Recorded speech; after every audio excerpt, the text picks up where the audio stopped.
Olá, curiosos de plantão! Meu nome é Lari e esse é o canal História com Fofoca. Hoje vamos entender juntos o que é o comunismo, como ele surgiu, no que acredita, como se espalhou por diversos países e por que é considerado uma das ideologias mais polêmicas, temidas e debatidas da história contemporânea. Mas antes de entrarmos a fundo nessa história, se inscreva se ainda não é inscrito. Deixa o like e me ajuda muito na divulgação do vídeo. Agora que fez tudo isso, bora para a fofoca de hoje. Para começar, é importante saber que o comunismo é uma doutrina político-econômica e social, baseada na ideia de construir uma sociedade sem classes sociais, sem propriedade privada dos meios de produção e sem exploração do trabalho humano. A meta final do comunismo é que todas as pessoas tenham acesso igual aos bens e serviços produzidos pela sociedade, acabando com desigualdades que existiriam no capitalismo. O termo comunismo vem do latim communis, que significa comum ou de todos. Mas antes dele existir como uma teoria estruturada, ideias comunitárias já surgiram em sociedades antigas e em comunidades religiosas, que pregavam a vida em comum, o desapego aos bens materiais e a igualdade. Foi só no século XIX, porém, que essas ideias ganharam força política organizada. O comunismo moderno nasce com a obra de dois pensadores alemães, Karl Marx e Friedrich Engels, em 1848. Eles publicaram o famoso Manifesto Comunista, que começava com a frase impactante: um espectro ronda a Europa, o espectro do comunismo. Nesse manifesto, Marx e Engels apresentaram a história humana como uma luta constante entre classes. De um lado, os que possuem os meios de produção, a burguesia; de outro, os trabalhadores, o proletariado. A proposta deles era que o proletariado, organizado em partidos, tomasse o poder, abolisse a propriedade privada dos meios de produção e construísse uma nova ordem social. Marx acreditava que essa transformação ocorreria em etapas. Primeiro, haveria uma fase de transição, o socialismo,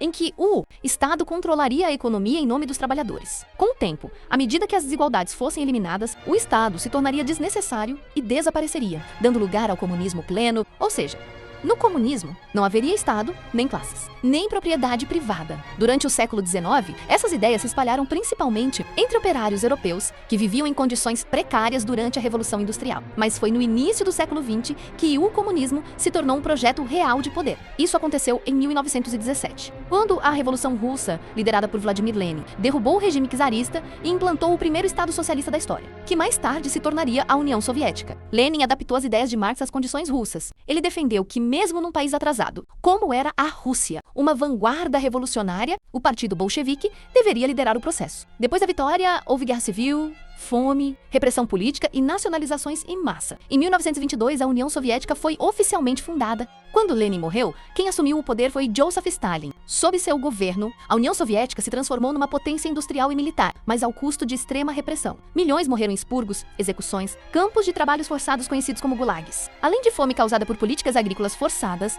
como a coletivização, o stalinismo criou um modelo do socialismo real, onde o Estado tinha controle absoluto da economia, da política e da vida pública. Ao longo do século XX, outras revoluções comunistas ocorreram. Na China, em 1949, Mao Tse-tung e o Partido Comunista Chinês chegaram ao poder após uma longa guerra civil contra o Kuomintang. Mao implantou reformas radicais, como a coletivização da agricultura e o Grande Salto Adiante, que buscava acelerar a industrialização, mas causou uma das maiores fomes da história humana, matando dezenas de milhões. Depois veio a Revolução Cultural, que perseguiu intelectuais e destruiu tradições milenares. Além da URSS e da China, outros países adotaram regimes comunistas em diferentes momentos. Cuba, liderada por Fidel Castro e Che Guevara, em 1959. Vietnã, com Ho Chi Minh, após guerra contra a França e Estados Unidos da América. Coreia do Norte, sob Kim Il-sung, com apoio soviético e chinês. Países do leste europeu, como Polônia, Hungria e Alemanha Oriental, que ficaram sob influência soviética após a Segunda Guerra Mundial. Muitos desses regimes se apoiaram em partidos únicos, economia planificada e censura política. Por isso, o comunismo também ficou associado ao autoritarismo, repressão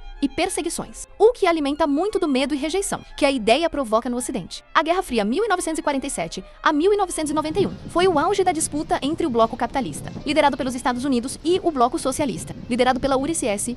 Foi uma rivalidade global, com corridas armamentistas, espionagem, intervenções em outros países e o risco constante de guerra nuclear. Para muitos, esse embate foi visto como a luta pela sobrevivência da liberdade contra o totalitarismo, enquanto outros enxergavam como a disputa entre imperialismo e emancipação dos povos. Ao longo dos anos, a insatisfação social e econômica foi crescendo dentro dos regimes socialistas. Em 1985, o líder soviético Mikhail Gorbachev tentou reformar o sistema com a perestroika, reestruturação econômica e a glasnost de abertura política, mas essas reformas acabaram acelerando a crise. Em 1991, a União Soviética se dissolveu e o Bloco Socialista do Leste Europeu colapsou. Hoje, ainda existem países comunistas no sentido formal: China, Cuba, Vietnã, Laos e Coreia do Norte, embora cada um tenha evoluído de maneira distinta. Por exemplo, a China continua sob comando do Partido Comunista, mas abriu sua economia ao mercado global, criando um sistema único que mistura autoritarismo político e capitalismo de Estado. Já a Coreia do Norte mantém um regime isolado e altamente militarizado.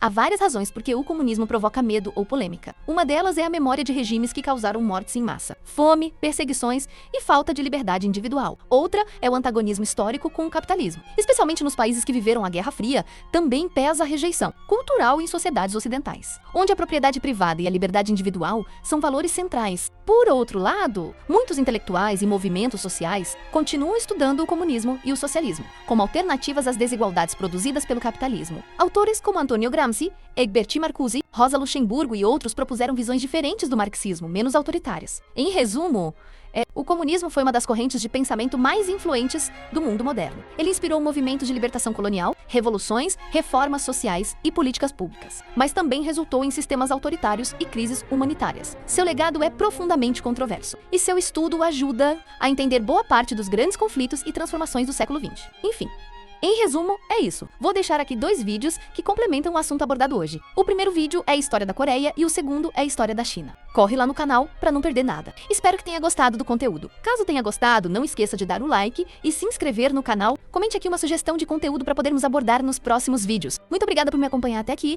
Até o próximo vídeo e tchau, tchau!